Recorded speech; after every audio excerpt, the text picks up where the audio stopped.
Hermanos y hermanas, buenos días a todos. Ayer por la mañana aprendimos que el Señor Jesucristo fue crucificado.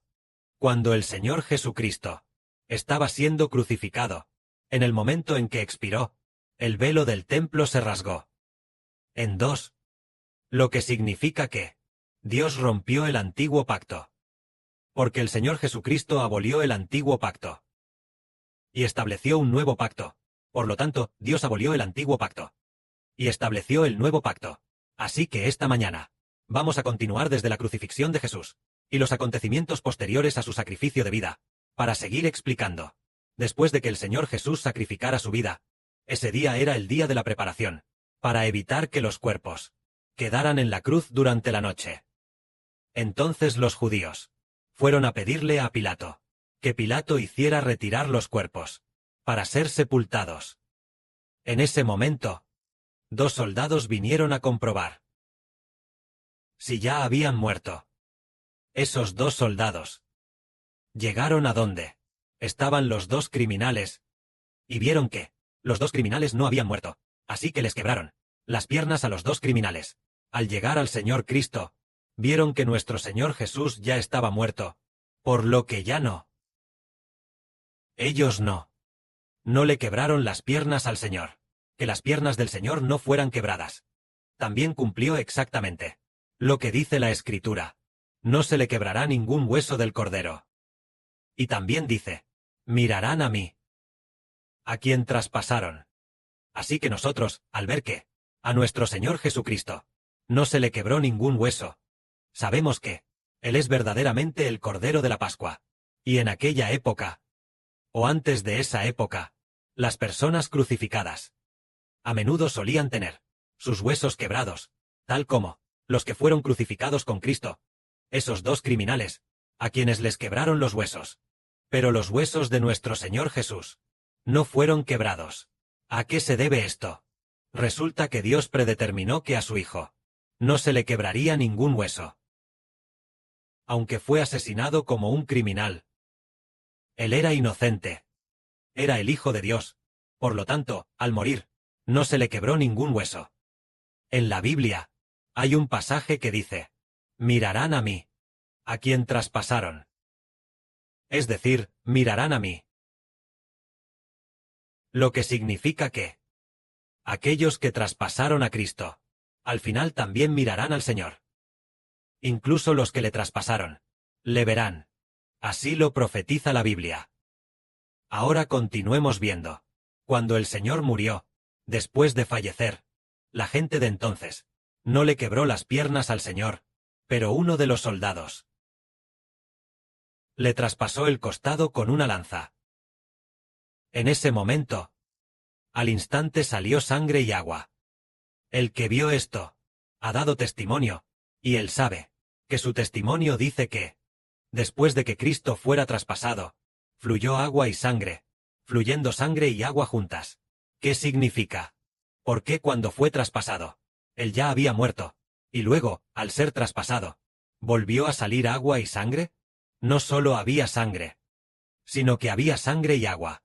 Nosotros nunca hemos visto a una persona muerta derramar agua y sangre. Incluso nuestro hermano Heber, cuando era pequeño, y veía en casa cómo mataban pollos y cerdos, nunca vio que ningún tipo de animal, al ser matado, derramara agua y sangre. Entonces, que el Señor Jesucristo, el Hijo de Dios, fuera muerto, y después de morir, al ser traspasado de nuevo, derramara sangre y agua. ¿Qué significa? Este significado es el siguiente. En la Biblia, en el Antiguo Testamento, al hacer un pacto, cuando Moisés hizo el pacto con el pueblo, no solo había sangre de los sacrificios, sino que también usó agua limpia para mezclarla con la sangre. Es decir, después de degollar los toros y ovejas, puso la sangre en un recipiente. En ese momento, Moisés, en el recipiente, añadió agua, haciendo que el agua y la sangre se mezclaran. ¿Por qué? El Padre requirió que hubiera agua y sangre. Simboliza el agua de vida, obtenida a cambio de la vida, el significado del Espíritu Santo, que es el agua de vida, y que el Señor Cristo derramara agua y sangre. El hecho de que al ser traspasado, derramara sangre y agua, El apóstol Juan lo dice así en Primera de Juan. Este es el que vino mediante agua y sangre. Jesucristo. No mediante agua solamente, sino mediante agua y sangre. Y el Espíritu es el que da testimonio. Porque el Espíritu es la verdad. Los que dan testimonio de Jesús son tres. Estos tres son el Espíritu, el agua y la sangre. Y estos tres testimonios concuerdan. Todos concuerdan en testificar que Jesús es el Cristo, el Hijo de Dios. Esto nos enseña que nuestro Señor Jesucristo, al venir, no solo derramó sangre, sino que también derramó agua, diciéndonos que Él es el Creador, el Hijo de Dios. Entonces, ya que la sangre y el agua se usan para hacer el pacto, es decir, usando agua y sangre, para rociar sobre el pueblo, siendo la sangre del pacto, eso nos dice que Jesucristo es el mediador del pacto. Él es quien derramó sangre y agua. Y en el futuro, Él también usará el Espíritu Santo del agua de vida, para derramarlo sobre nosotros, demostrando que Él es el Hijo de Dios, aquel que nos dará el agua de vida, aquel que nos dará, el que puede darnos el Espíritu Santo, es decir, el Señor Cristo. Así, cuando el Señor Cristo murió, sus huesos no fueron quebrados, y al ser traspasado, derramó sangre y agua. A continuación, continuemos viendo que después de que el Señor Cristo muriera y fuera traspasado por la lanza del soldado, entonces algunos de ellos querían tomar el cuerpo del Señor Cristo para ir a sepultarlo. Ya había atardecido. Había un hombre rico llamado José. Este José venía de Arimatea. Él también era discípulo de Jesús. Él anhelaba mucho, pero él, por miedo a los judíos, era discípulo en secreto. Era un miembro respetable del concilio, que también esperaba el reino de Dios. Se atrevió a ir a Pilato para pedir el cuerpo del Señor Cristo. En ese momento, Pilato oyó que nuestro Señor había muerto. Entonces, se sorprendió mucho. Llamó al centurión. Y tras preguntarle la verdad, al enterarse de que nuestro Señor Jesucristo ya había muerto, entonces, entregó el cuerpo del Señor Jesús a José, aquel que antes había ido a ver a Jesús de noche. Nicodemo también vino. Entonces Nicodemo trajo una mezcla de mirra y áloe, que pesaba alrededor de 32 kilos. Tomaron el cuerpo del Señor Jesús, y, según la costumbre de los judíos, con lienzos de lino, lo envolvieron con las especias aromáticas.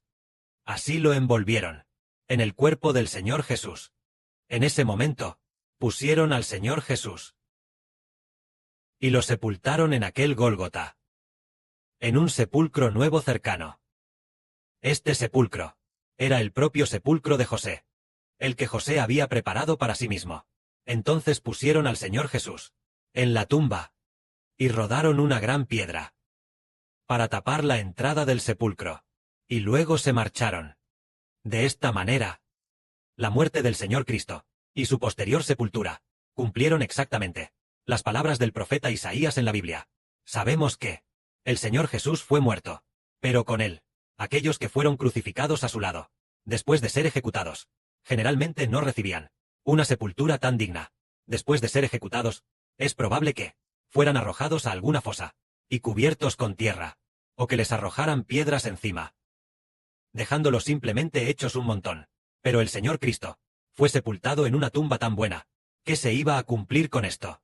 El libro del profeta Isaías en la Biblia dice: aunque él no había hecho ninguna violencia, ni hubo en su boca ningún engaño, aún así le asignaron sepultura con los impíos, en el mismo lugar de su crucifixión. Sin embargo, ¿quién diría que en su muerte estaría con los ricos en su tumba? Con todo, el quebrantarlo y someterlo a padecimiento fue la voluntad de Jehová, porque Jehová quiso poner su vida como ofrenda por el pecado. Él verá descendencia y prolongará sus días. Y la voluntad de Jehová en su mano será prosperada. Después de la aflicción de su alma, verá el fruto de su propio trabajo y quedará satisfecho. Esto cumplió la profecía de la Biblia que dice: el Señor Cristo, aunque no había hecho ningún mal,